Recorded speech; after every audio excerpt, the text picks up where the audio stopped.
The Saints are going back to the future in the punt return game, and we may see the Saints debut of a certain wide receiver. Stay with us. The ACME Oyster House afternoon wrap starts right now.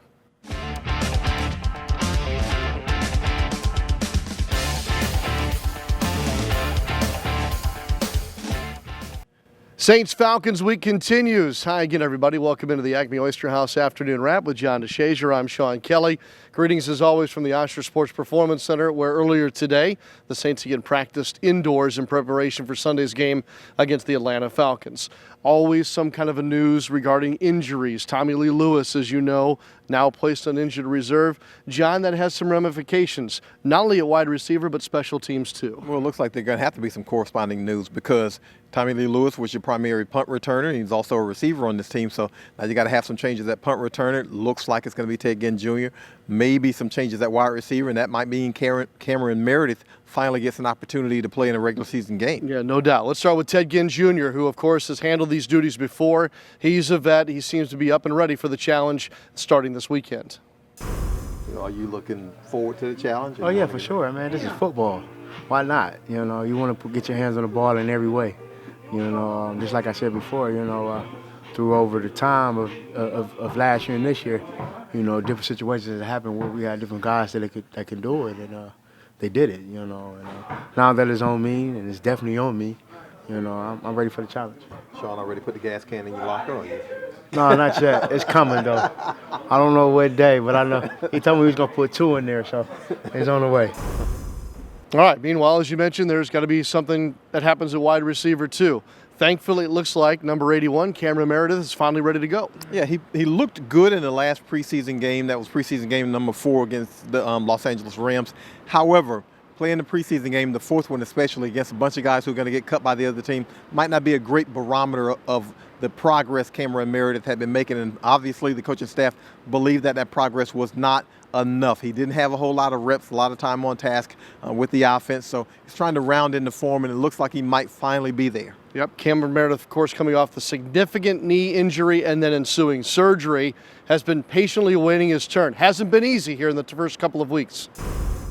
Yeah, man, it's always tough, especially when you feel like, you should be out there helping your team. You really want to be out there. So, going into this game, I'm just focusing on the details, focusing on being productive, you know what I mean? So, it's good to go out there and practice and get some more reps with the first team, and I'm really excited. So Meredith, if he's up on Sunday, would join a wide receiver core, obviously led by Michael Thomas, but we've also seen Austin Carr on the field there.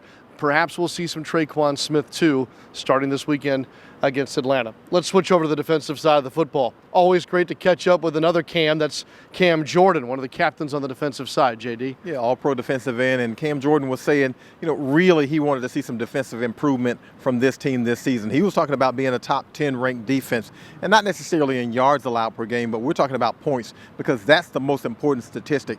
Points allowed. However, Saints aren't quite there yet. Yeah, there's been improvement as they've progressed. It's only a 2-game body of work, but let's just say no pressure in week 1, multiple sacks for Jordan, 1 for Rankins in week 2.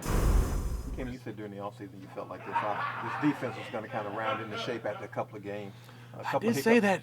I was hoping to start faster. A couple of hiccups in game 2, but do you feel like you guys are kind of rounding into shape? I'd hope so. I do think that, again, a little confidence booster, and playing, the team we just played with Jarvis Landry there. We did definitely let an explosive play happen down the stretch that we have to eliminate. I told you early on that it'd be up to us to eliminate these explosive plays. So going in, we have to do just that for this upcoming offense, for this upcoming receiver core that they have.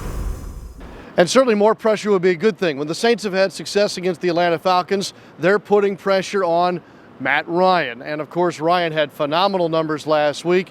His team's off to a 1-1 start. And certainly Matt Ryan's numbers against the New Orleans Saints are nothing to sneeze at.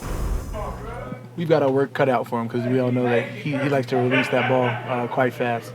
At least one of the fastest releases in the game from our perspective. So it's got to be, again, on Marshawn. It's got to be on us. We got to do a great job of being together with this one. Of course. And you talk about what he's capable of doing and the decisions that he makes.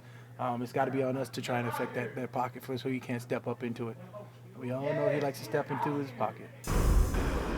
All right, certainly one story we're going to have to keep an eye on with regard to the Saints defense heading toward the weekend is the status of Manti Te'o, who was on yesterday's injury list, not on the practice field today, JD. Yeah, he and Tyler Davidson, the defensive tackle, neither one of those guys on the field during the portion of practice that we were able to see, and that hurts your defensive rotation. Looks like the linebackers had gotten into a decent groove against Cleveland, so to miss Te'o obviously hurts some, and then not having Tyler Davidson, that hurts your defensive tackle rotation. Now, I know Tyler Stallworth played some. Jay Bromley's back. He's going to help some in that area. But Tyler Davidson is a starter for a reason. So not having him hurts your depth in your rotation. No doubt. David Onyemata in that mix as well as we get set for Sunday. Again, keep an eye on that. As they say, it's only Thursday. Still kind of a ways to go. Don't forget to check out today's injury list at NewOrleansSaints.com. It'll be up on your Saints mobile app too. And don't forget to check it on the Falcons side as we saw Julio Jones there yesterday with a calf. I'm not putting too much stock into that, JD. We saw a little bit of this last year too with number 11. Well, Julio specifically said this week, today as a matter of fact, that he's going to play. And we saw the same thing last week. He missed a couple of days of practice, then came out and I think he caught seven passes for 149 yards. So Julio Jones will be on the field on Sunday. All right, back on the practice field will be the Saints tomorrow, Falcons as well as we inch a little closer to Sunday's kickoff. We'll see you right back here tomorrow for the Friday edition of the ACME Oyster House Afternoon Wrap.